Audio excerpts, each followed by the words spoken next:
alunos e alunas, sejam todos bem-vindos, sejam todas bem-vindas. Eu sou a professora Elaine e eu dou aula de literatura e língua portuguesa. E hoje estamos aqui para mais uma aula, para fazer um resumo e uma análise crítica de uma obra que cai no vestibular 2024 da FUVEST. Hoje a gente vem com uma obra muito densa, pesada, eu diria, sabe? Se trata de Angústia, de Graciliano Ramos. Quando a gente fala em angústia, a gente já sente aquele aperto no peito, assim, né? Uma pessoa angustiada é uma pessoa que está sofrendo, uma pessoa que sofre de tristeza, sofre com medo, né? E é um sentimento denso, é um sentimento pesado, assim como a obra. O título é assim absolutamente propício para essa história, para o sentimento do nosso protagonista, tá?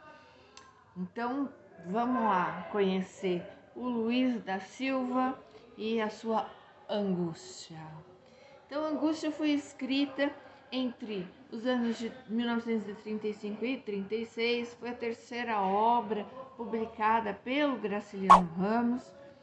Na época, o escritor vivia em Maceió, né, na Alagoas. Essa obra ganhou o prêmio Lima Barreto em 1936 e também foi eleito um dos melhores romances brasileiros. Ele é narrado por Luiz da Silva, um funcionário público, escritor frustrado. Angústia é um romance caracterizado principalmente pela autoanálise e pela narrativa que é centrada no interior do protagonista.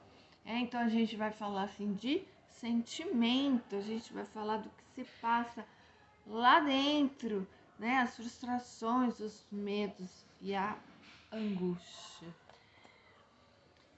Vamos lá para o nosso enredo. Luiz volta ao seu passado, buscando se restabelecer do desarranjo interior causado pelo rompimento do seu noivado com Marina, agora comprometida com o Julião Tavares. Entretanto, a insatisfação permanente com o presente traz apenas conclusões amargas a respeito de si mesmo, dos outros personagens e do mundo em geral. Era uma pessoa muito angustiada, né? Ele era mal-humorado, ele era amargo, ele não se dava bem com o mundo, ele não se dava bem com as outras pessoas, enfim. Né? Surgem na narrativa assim, algumas lembranças da infância, dos afetos distantes, de frustrações sexuais e profissionais, delineando uma completa falta assim, de horizonte, de um desencanto sem fim do personagem com relação a si mesmo e ao estado das coisas, a vida, enfim. Ele era descontente com absolutamente tudo, inclusive com ele mesmo, com a vida, né? Luiz tentou sem êxito ser um profissional no Rio de Janeiro, não conseguiu. Aí ele volta, ele fixa em Maceió, que é onde se passa a narrativa, né? Vive uma vida bem corriqueira, sem grandes emoções, pouco significante, até que ele se apaixona pela sua vizinha, a Marina, o que lhe traz algumas satisfações, que lhe traz um pouco de alegria. Eles marcam o casamento e Luiz gasta o pouco dinheiro que tinha de suas economias para comprar um enxoval. Mas os seus planos são frustrados ao descobrir que Marina estava traindo com Julião Tavares, que era um sujeito rico, todo alegre, todo esfuziante, eufórico, eloquente, com aspirações literárias e constante ar de superioridade. O ciúme passa então a tomar posse do Luiz, que já não era lá uma pessoa muito feliz, e ainda acontece isso, a Marina o trai, e aí, além de tudo, vem o ciúme. Imagina a angústia dessa pessoa, que, enganado e humilhado, mergulha em si mesmo e no transtorno da derrota. Quando ele está assim no fundo do poço, em uma condição financeira miserável, sem condição de pagar as próprias contas, num lugar sujo, rodeado por ratos e pelos próprios fantasmas que o atormentavam, Luiz vê-se incapaz de afastar a Marina e o Julião Tavares do pensamento. Imaginem, ele era vizinho da Marina e continuou sendo vizinho da Marina. Ele sabia a hora que o Julião chegava, a hora que ele saía, o que eles faziam, a hora que a Marina entrava, a hora que a Marina saía, o que ela estava fazendo dentro de casa. Então, aquela angústia começou a virar assim uma possessão, começou a virar ali uma obsessão, tá certo? Ora ele seguia ela na rua, ora ele seguia ele. Um dia, em uma dessas perseguições que fazia, descobriu que o Julião estava envolvido com uma outra mulher, quer dizer, ele estava traindo a Marina, né?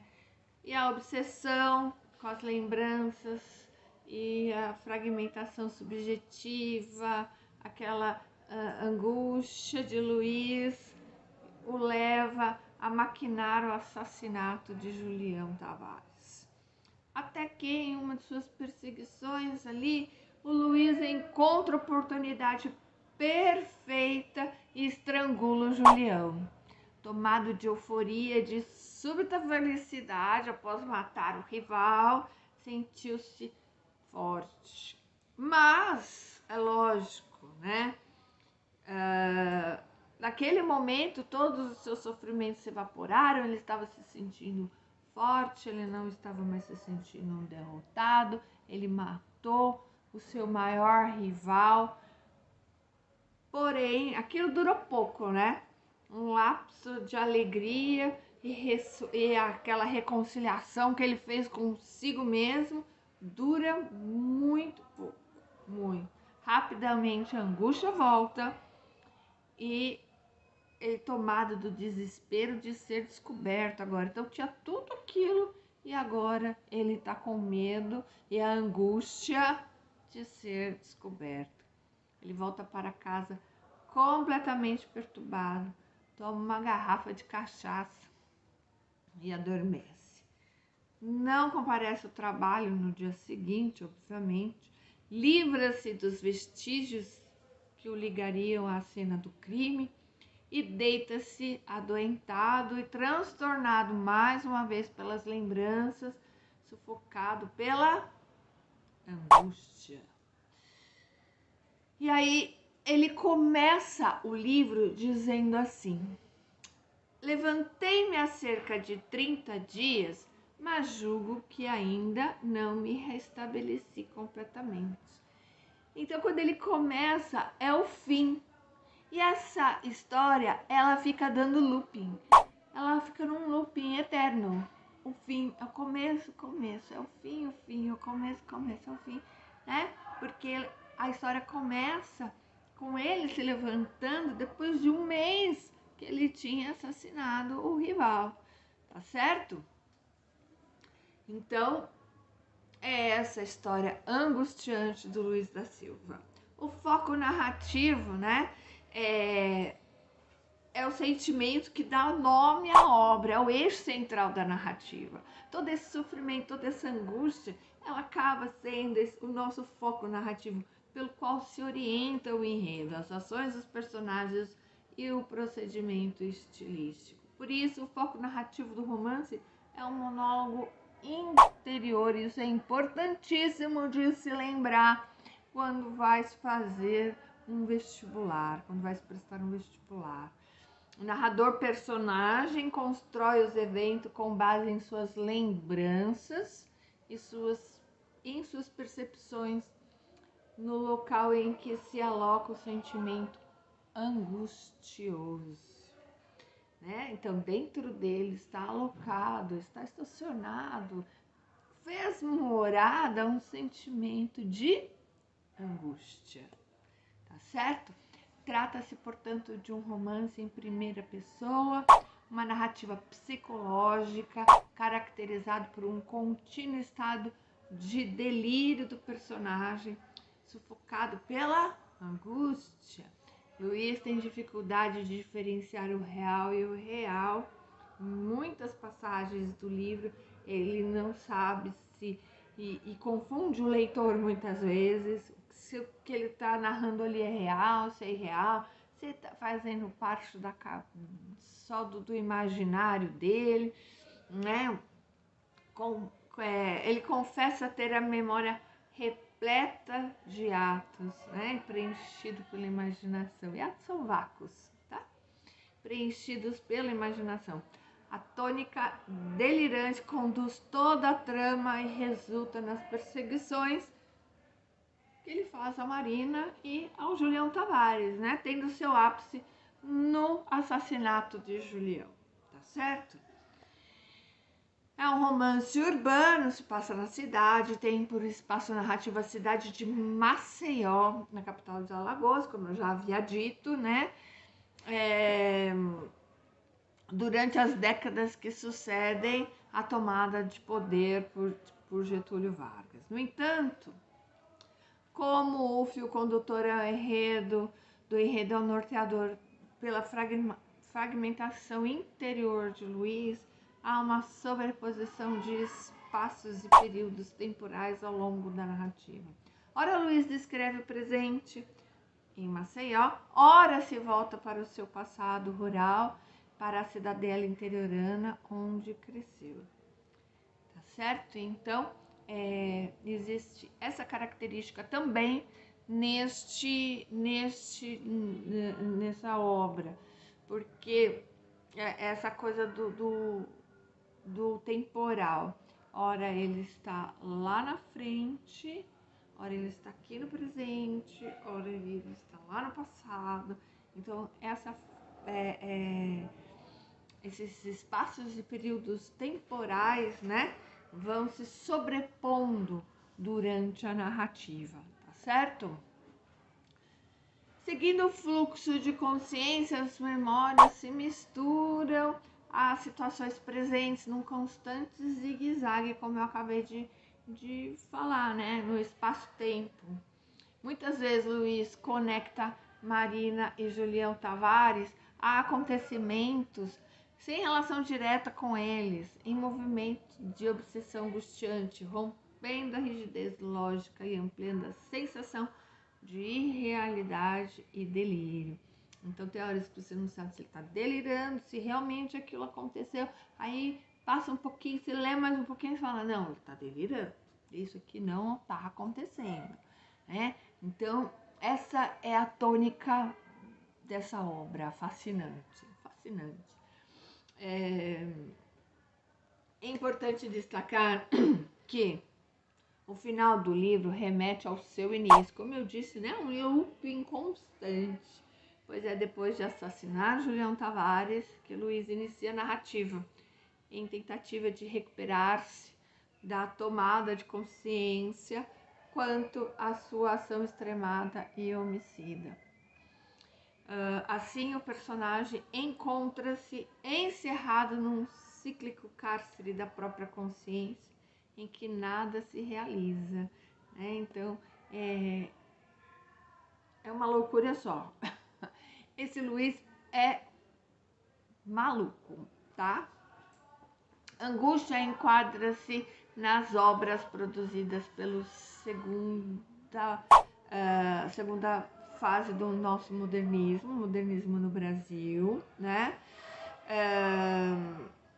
Ele tem ali as características típicas da geração de 30, mergulhando na situação psicológica de Luiz da Silva, né? A angústia revela algumas contradições e a falta de perspectiva no Brasil na época, em acelerada modernização, tá? Então, se vocês forem dar uma olhadinha lá nas características da segunda geração modernista no Brasil, vocês vão ver que angústia se encaixa ali, tá certo? O personagem fragmentado e profundamente desencantado com a vida mostra-nos também as raízes coloniais, patriarcais e escravocratas do país, que aparecem ora pela remissão ao passado de Luiz, ora pelas ações que ainda se perturbam. Ao drama de Luiz, frustrado e estagnado em sua vida pessoal, junta-se o drama extraliterário próprio da década de 30, em que a estagnação econômica freia o processo de modernização. Percebem, então, que o contexto histórico está presente nesta obra. Na década de 30, a gente tinha uma estagnação econômica muito grande, que estagnou ali o progresso e a modernização que estava chegando no Brasil, não é? E essa coisa do temporal que a obra apresenta é muito típico, né, deste contexto histórico. Estamos estagnados, vamos pensar no que foi no passado e vamos tentar colocar aqui no nosso presente, né? Então, esse contexto está presente na obra. Para Luiz, seu rival Julião Tavares representa a burguesia ascendente que ele tanto despreza. Representa o poder do dinheiro que esfacela todas as relações sociais, que compra a marina com bilhetes para o cinema e tecidos de seda. E Luiz considera a sociedade burguesa como a grande responsável pela miséria e falta de perspectiva de sua própria vida, né? Então, olha aí o contexto histórico na relação entre as personagens, tá certo? Não consigo escrever, essa é uma fala, vou ler um trecho para vocês. Não consigo escrever. Dinheiro e propriedades que me dão sempre desejos violentos de mortandade e outras destruições. As duas colunas mal impressas, Caixilho, Dr. Gouveia Moisés, homem da luz, negociantes, políticos, diretor e secretário, tudo se move na minha cabeça como um bando de vermes. Em cima de uma coisa amarela, gorda e mole, que é, reparando-se bem, a cara balofa de Julião Tavares, muito aumentada. Essas sombras se arrastam com lentidão viscosa, misturando-se, formando um novelo confuso.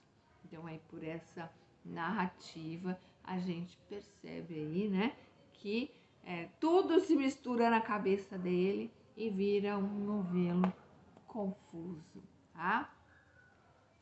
Luiz vive de escrever artigos encomendados sobre assuntos que despreza, né? Então, ele não se deu bem como escritor por conta disso.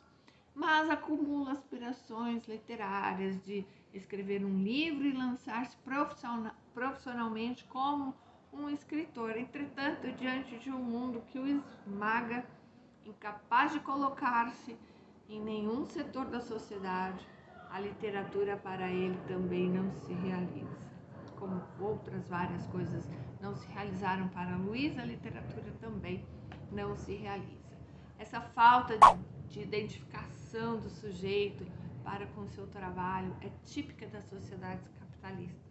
Acovardado pela sua função de jornalista, submisso, sente-se acuado pela força do dinheiro. Então, muitas vezes, neste momento, ele coloca as pessoas trabalhando em coisas que não gostam, simplesmente para ganhar dinheiro, não é? É o que acontece aí com o Luiz. É jornalista e aí ele escreve coisa que ele não gosta, só para ganhar dinheiro, né? Incapaz de conciliar-se consigo mesmo, vendo-se sem saída em face a uma realidade hostil, Luiz acaba sufocado em sua própria prisão interior. A prisão dele é interior, e sucumbindo ao crime e à autodestruição. E o Graciliano Ramos, esse gênio da nossa literatura, faz uso do procedimento, da narrativa psicológica, ao mesmo tempo que extrapola, pois rompe o subjetivismo puro, já que a ambientação social da realidade brasileira torna Angústia uma obra que analisa essas estruturas sociais. Então, ele não é só uma narrativa psicológica, ele vai além da narrativa psicológica, porque ele traz também esse contexto social da época para a angústia do nosso protagonista, tá certo? Há uma sufocante angústia com relação à economia pré-capitalista que não contribuiu naquela época para nenhuma renovação econômica e social. Então, a angústia do Luiz se traduz em uma angústia social, né? Por conta de tudo que estava acontecendo na política e na economia do país. Então, o Graciliano trouxe aí um protagonista atormentado, que se sente esmagado, que se sente fracassado, que se sente subjugado, e a sociedade, de um modo geral, se sentia naquela época da mesma forma, tá certo? Então temos aí um romance psicológico e social ao mesmo tempo, tá certo? É isso. Angústia é isso. Obrigada pela atenção de vocês. Se você gostou, curte esse vídeo, compartilha para aqueles seus colegas que também farão vestibular e se inscreva no canal. Um grande beijo e até a próxima.